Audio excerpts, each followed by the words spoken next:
আপনারা কি দুজন একসাথে আসছেন? আরেকজন কই?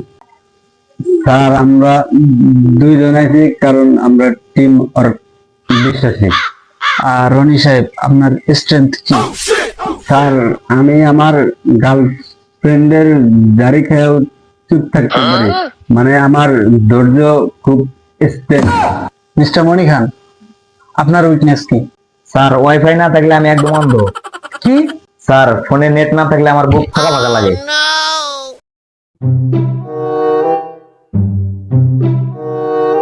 আপনি আপনি তো লেট আসছেন কেন? স্যার আমি লেট হয়েছি যাতে ডিরেক্ট চাকরিতে জয়েন করতে পারি।